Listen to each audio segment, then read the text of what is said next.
Hey y'all, it's LaShonda from Labors of Love with another Therapy Thursday. And today I want to talk about keep the fire burning. And I'm still talking about parenting. I've been thinking a lot about my role as a parent. And I had this experience where I was smoking a cigar. And as I was nearing completion of the cigar, it wasn't gone. And I started to ponder or really pay attention to what my options were to extinguish the fire of this cigar.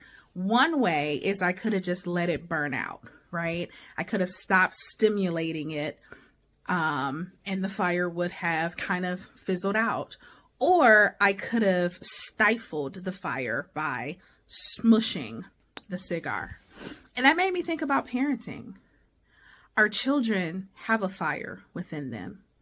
I truly believe that we all come into this world with purpose, with gifts.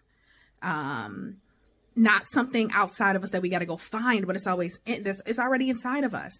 But so often that flame within children is either not stimulated, so it fizzles out, or it's stifled, so it stops. And I've been thinking about, what does it look like to fan the flame of my children's fire? And I don't even want to say that I've completely thought all of this out, right? So this is not an attempt to provide direction for anybody. It's an invitation into curiosity. When I started to think about, well, what could that look like? I first started to think, well, what does it look like to find my child's or children's flame? How do I know what it is? And I started to realize that oftentimes it's buried inside of the things that drive me crazy. The thing that takes up time, energy, the thing that I sometimes want to stifle, right? The thing that I want to stop. It's oftentimes that embedded in that very thing is where we find the fire that our children have. And so I grew up in an era of parenting where children pretty much did what they were told. Don't make a lot of noise. And I know, caveat, asterisk, this wasn't everybody, but there was definitely this idea that the ultimate sign of respect was obedience and compliance. But sometimes that compliance was stifling, because the movement that the child wants to make may have been the fire towards their dance or something they had. The noise that they were making could have been the fire towards their speaking voice as an orator or a singer. I have a child who is cutting up clothes because I think, at least right now, she wants to be a fashion designer and she's 6, right? And so the way that parenting is don't do that, or that can be dangerous. What does it look like to create the container that has boundaries and that's safe, but for that fire to continuously be stimulated? So no, you can't just go in your closet cutting up stuff, but here's this bag of old clothes that we were going to throw away or that we were going to give away. So she made a dress for Barbie out of a sock.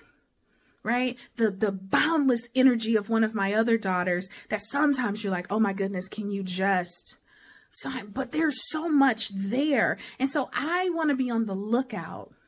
How do I continue to fan the flame for my kids? The other thing that I'm trying to recognize, even as I'm talking right now, is it's not necessarily up to me to identify, find, and name what the fire, what the gift, what the passion, what the purpose is, right? That was pressure I was putting on myself literally up until this moment. Maybe it's not as much about fanning the flame because I know what it is, but maybe it's a constant fanning the flame of knowing that setting up parameters, being safe, all of that is necessary. But sometimes I believe we stifle or understimulate our children in these areas that are not convenient for us or that require more of us than we're willing to give. And then later, our children will grow up either thinking that their passions, gifts, and what they're supposed to be doing is outside of them, or they got to spend a lot of money seeing people like me trying to help them uncover it. What would it look like if that was one of the gifts we gave our children? Not stifling their fire and fanning the flame. I think it's at least worth a consideration. If you want to get in touch with me, y'all know how to find me. www.thelaborsoflove.com. all the major social media outlets. Don't forget the YouTube channel where all the Therapy Thursday videos are. And we got the podcast, the Labors of Love podcast. So don't forget to give us that 5-star rating and share it with your loved ones and friends. Until we connect again, you all be well.